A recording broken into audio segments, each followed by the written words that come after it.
Florida State welcomes players back, but how much should they play before they get into the meat of the ACC schedule?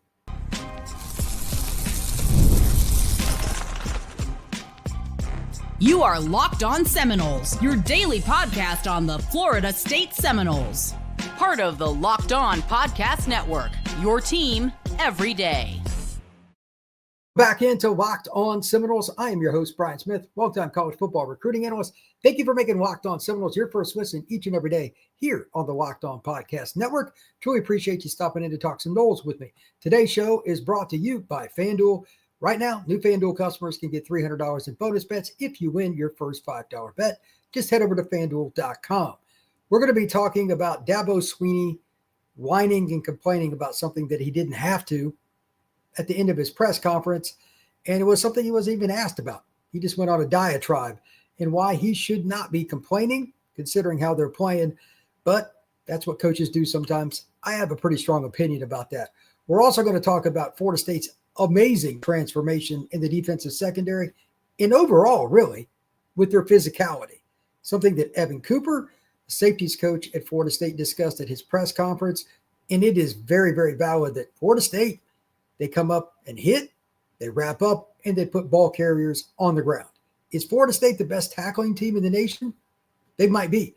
They're certainly in the conversation. And we lead off with injury news and how Florida State handles it. Consider the following. If you take nothing else from this podcast, if you can get your players healthy before the meat of your schedule, should they play much, if at all, against a team like Kent State? So with that, there's been a little bit of an update from Norvell. Here are the news points that probably would matter more if they were right before Miami. They would catch more headlines. But in all honesty, it's better they're back now. Squirrel White, he's practicing some. He may or may not play against Kent State. My guess is that he won't. And in my opinion, he shouldn't. I'll go into that more as we get along. Well, Lawayne McCoy's been practicing quite a bit. He is expected to go out there and perform. With Squirrel out, to be honest, he's kind of his replacement, and that's good news. Florida State needs him to get reps. He missed the vast majority of fall camp. He missed the first two games. McCoy's got to get on the field. He just needs reps with Tommy Castellanos as much as anything else. And again, Squirrel's coming off the hand injury in the last game. You need somebody else to go out there and play. BJ Gibson might get some of those reps. Perhaps somebody else. Maybe it's Gavin Blackwell. Maybe they use more two tight ends, whatever it may be. But there is no substitute for live reps when a guy has missed basically fall camp in the first two games. McCoy needs as many possible reps there is. If he gets banged up in the process, it is what it is. They need him for the stretch run. Remember, they haven't even started ACC, so they need him to be ready so they can rotate guys. This is a long college football season. And then finally, this is one that's kind of gone under the radar. One of my favorite recruits from the class of 2025 is Kevin Wynn, the young man that is now playing for the Noles. I don't care which school you look at. I could care less. Just sometimes there are guys you're like, man, that kid can really play. And at the time when I first saw him, I had no idea if he was going to go to Florida State, Georgia, Alabama, wherever. He had offers for pretty much every program in the country, playing in the state of Georgia. And he got banged up in fall camp. And I was worried that without Kevin, because he had quickly ascended to the number 2 nose guard behind Big Darrell Jackson, I'm like, man, that's going to suck against Alabama. Florida State found a way to withstand it, moving guys around. They did a tremendous job as a staff and players. But he's been banged up. How much do you play him? Because he hasn't played yet. This is risky because there are only so many human beings on earth, let alone your own roster, that are built like Kevin, that are built like Darrell. How many reps do you give him against Kent State? I know he's got to play some, but how many do you give him? Because on the other side, this is where it gets really iffy, and there's not a great answer in my opinion. You need to rest Darrell wholeheartedly. Like, if I could, and I know this is kind of mean to say, I wouldn't even let Darrell suit up. I don't even want him to get near the field against Kent State. You're going to kill them. But you can't just throw Kevin into the game and let him play 60 snaps or something crazy either, or even 40. I'm curious to see what the Noles do with Kevin Wynn because they need him for Virginia and Miami and Pittsburgh. This is not your normal freshman. Let me place this into perspective for you, how physically gifted he is. At 330, give or take, he's the kind of guy that can move laterally like a guy that weighs 250. That's first off. Secondarily, at the All-Star game he was at this past year, they literally had to take Kevin Wynn out of the lineup in practice because he was disrupting the offense's install. He was destroying the other team's offensive linemen so much at an All-Star game. So he's just a playmaker. But how healthy is he? I mean, we really don't know. They're only going to give us 1% in the media because they don't want the other team to know. We're guessing a little bit. Take a close look at who is playing nose guard on each rep when the Noles are on the field against Kent State. How much does Darryl play? Then how much does Kevin play? And how much do they move guys around? And maybe they go a little more four-man line. I don't know. But playing nose guard coming off a lower body injury, you're going to get double teamed. I'm curious if Kevin gets that many reps, but the next week they got Virginia on the road. You need him to have some college experience. This is a very tough spot for Florida State staff to be in, and they're probably going to have to rely on Kevin, to be honest with him, to a certain degree, and I'm sure he wants to play by all means. Put in all the hard work that he gets hurt in fall camp, but he has to be healthy for that stretch because he's the backup nose guard already. You can only mix and match so long, and teams are going to figure it out, and you're going to wear out your other players that need to be playing DN and D tackle. Kevin Wynn is a nose guard, and he is the rarest body type that you can find. If they can get him not only in game shape, but keep him healthy prior to playing Virginia and Miami, it's going to pay big, big dividends. When we come back, good news. Florida State's defensive physicality is really good. Not only is it good, I've got some Pro Football Focus numbers that I want to show y'all. And to be honest with you, I knew Florida State was good on defense. Don't get me wrong. They're even better than I thought. It's a happy day here at Locked On Seminoles. We'll have more for you in just a moment. Today's show is brought to you by DoorDash, and it's almost the weekend again. So it's time to get back and crown this week's MVP. I'm going to actually do a prediction for the game against Kent State. I'm going Chroma, the running back, the freshman running back for the Noles. I think he's going to go for over 100 yards. I think he's going to pop a big one, and or he's going to have a big play in the passing game like he's already shown against East Texas A&M. He had a good game last week, and he's a guy that's evolving in the offense, and he makes Florida State more dynamic. So just like with DoorDash Streaks, saving every time you order, Chroma is a guy that can make some big plays, and he can deliver when it matters most. So like Chroma, you have an opportunity. If you want, you can go and get yourself some great DoorDash delivered right to your home to watch the Noles this Saturday to play against Kent State and have a lot of fun in the process. So what's the best way to go about it? Just get on DoorDash and go check it out. You can save up to $250 if you order each week and $100 in DoorDash credits. Just check out DoorDash. Go and check it out this weekend as the Noles play against Kent State. We are also brought to you by our friends over at FanDuel. FanDuel is the opportunity for you to save yourself some money on the opportunity for the NFL season, and it's here. We've got kickoffs, we've got games. Right now, customers can just bet $5 and get $300 in bonus bets, and you can use it for the Bills, Chiefs, Philadelphia Eagles, anybody that you want. Player props, parlays, halftime scores, all kinds of things. Even if you want to guess on, well, how about how many yards somebody's going to pass for, like Patrick Mahomes. So are you ready to play? Download the FanDuel app now and use FanDuel.com to get started. That's FanDuel.com to place your first $5 bet. Thank you once again for making Locked On Seminoles a part of your day, each and every day here on the Locked On Podcast Network. I am Brian Smith, longtime college football recruiting analyst. If you have not already become an everydayer, please subscribe and like this podcast. And if you're on Apple, download the everyday opportunity for it to automatically download. So let's talk a little bit about Florida State's ability to do something that after last year, I really didn't even think about coming into this season. And that's not only being a good tackling team, but I want you to think about this with your own mind. With all the games that you've watched so far, how many teams tackle better than Florida State? It's a pretty limited list, in my opinion. I'm not going to say they're definitely number one, but they at least have to be in consideration the way they tackled against Bama and East Texas A&M. Sure, everybody misses tackles. Every team gets scholarships too.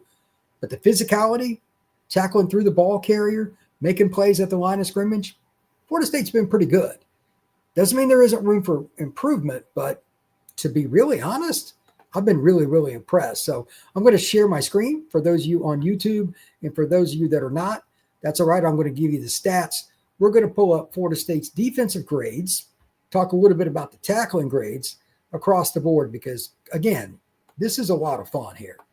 Florida State has a great deal of players that are not just tackling pretty well, but I believe it's 21 guys of 21 players as tacklers are at 71.1% or better per Pro Football Focus. That's pretty ridiculous. And Evan Cooper brought this up today, and this is why I'm doing this segment. Evan is the Florida State safeties coach, and he coached with the Carolina Panthers, and he's talked about a lot of different players that he's had the opportunity to be around, a lot of different coaches. And he brought up physicality as the key. That's something that Surtain talks about. That's something that Norvell talks about. And Florida State last year just wasn't consistently physical. When they wanted to be, they were really physical. That's what was so infuriating. But it just kind of came and went like the wind. But Ashlynd Barker is somebody he talked about and expanded on his game a whole bunch. He said in the spring he knew he was an NFL player. He told Ashlynd he was an NFL player. He says he's got the length, he's got the speed, he's a physical guy, he could run and cover, all those things. But he made him go through it to earn it, just to see how he would act, because he didn't put him like as the starter until the middle of fall camp. And Ashlynd just grinded and didn't complain. That's something that wouldn't have happened last year, and it shows in his tackling grade. He's the number one tackler on Florida State's defense right now with a grade of 85.3. That is outstanding. Blake Nicholson, a guy that took some steps, I thought, early on, but I didn't realize his tackling grade would be this high, 82. Edwin Joseph, another safety, 80.8. CJ Cottrell, look at this. Linebacker is for a walk-on here. I'm sure he's either going to get a scholarship or has earned it, 79.4. KJ Kirkland, another safety, 78.3. Antonio Cromartie Jr., the freshman, how about that? 77.7. Jaden Parrish, the redshirt freshman linebacker, 77.7. Stephon Thompson, 77.6. Like, it just goes on and on and on. And just looking at the secondary in general, Max Redmond, 76.4. Donnie Hebert, another guy that was walk-on, 74.8. Florida State tackles, they come up with ferocity and make plays. This is what I grew up with, and this is what the Jimbo era was as well. And there have been times, especially that 23 team in the last 10 years, where Florida State's had that. But again, it's come and gone like the wind, especially last year. If they tackle like this all the way through this season, Florida State has an opportunity to win the ACC and be a top 5 seed. Absolutely. Now, again, it's only a few games in. We need to see how they do. But if you can tackle Alabama's players, that's a pretty good sign. And I know part of the grades are influenced by, obviously, playing against East Texas A&M. But there was no different level of effort, none at all, when they played against Alabama, and the success was very similar. I was impressed with that, and the depth with it too. Some of the guys coming off the bench, Edwin Joseph plays a lot. Okay, well, like guys like Cottrell, they've gotten them to buy into the point where you got walk-ons coming into the game, and you really don't notice a big drop-off. Comes out, maybe not even really one at all. He's been a good player, and that's just one example of many. Daniel Lyons, Darrell Jackson, and all these different guys, they have a role in this, but the physicality and the tackling has been outstanding. And I'm glad to see Florida State finally get to that level and consistently do it. As I noted the other day on Locked On Seminoles, I expected a rather lackluster effort against East Texas A&M because it's not a helmet game. Heck, I didn't even know that school existed, so I get it. And I studied college football quite a bit, but the players aren't going to be up for that game. At least I didn't think so, and they did. And these tackling grades show it. So ask yourself the following question. If this exact game had been played on the exact same weekend last year, how serious do you think Florida State would have taken East Texas A&M? I'm guessing not very, very much. I'm guessing this would have been a situation where East Texas A&M, Florida State would have won going away, but it would have been 35-10. You'd have had some missed tackles. You'd have had some missed assignments, and it just, been a solid performance, but they wouldn't have been emotionally attached. That game they were, and it's why I think the same thing will happen against Kent State. We'll see if I'm right here in a few days, but I like where Florida State is trending, and to be honest with you, it's kind of fun to see Florida State in a scenario where not only are they playing better, but it's the mentality to get there. Because, like, you don't just tackle in a game like that. That means you're doing it all week in practice. Preparing for East Texas A&M, that is rare. When we come back, I'm going to go on my own little rant. This is something that kind of caught me off guard, and maybe some of you don't know about it, but here's a precursor. Dabo Swinney, in the middle of a press conference, he had an answer ready. He just needed the question. Well, he never got it. He wanted to complain. Apparently, somebody in the Clemson media complained. Somebody complained about how, their 1-2 start. They almost lost to Troy. I believe they were down 16-0 in that game. And he was taking shots like, hey, why are you picking on us? Other teams aren't winning as much as us, blah, blah, blah. I have my own take on that. That is next here on Locked on Seminoles. Today's show is brought to you by Mazda. You can just move through life, or you can find things that move you. It's your choice. You can choose to get out there, choose your people. You can choose to go for it, like really go for it. Just choose to do something that moves you. Mazda crafts cars for those who choose to do more than simply move. Mazda. Move and be moved.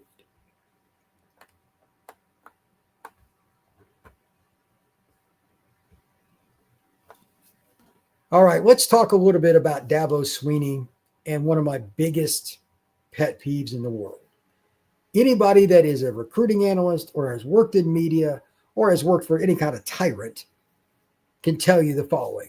There are going to be times when you do something really good and then you repeat, do something good, do good, do good, do good. You don't get any praise. And anytime the person that is your boss thinks that you've done something wrong, even if they're not correct about it, they'll heap it on you. They don't say anything when you do something right, but they will hammer you when you do something wrong, again, at least in their perspective. Now, I'm not saying Dabo is a tyrant, but he kind of acted that way at his press conference, and this was unbecoming. Go look it up. It's like a 13-minute rant. It's ridiculous. Clemson is 1-2. Nobody's disputing that Dabo Swinney is a Hall of Fame coach. Nobody's taking away the 2 titles that Dabo won. None of that. But it is rightful for the media in today's world to ask questions, just like fans. Why are you 1-2? You've got 2 first-round draft picks on the D-line. You had a guy that we some thought was going to be a first-round pick at quarterback. Obviously, Cade Klubnik is not. You've got all these veterans on offense up front. You're okay at running the ball, but just okay. Obviously, Klubnik's not playing well. And you expect people not to question you. Why? You've proven it. Again, kudos. But you don't get to have your cake and eat it too. When you don't do well, people report the news. When people do report the news about you doing well, did you complain about that? No.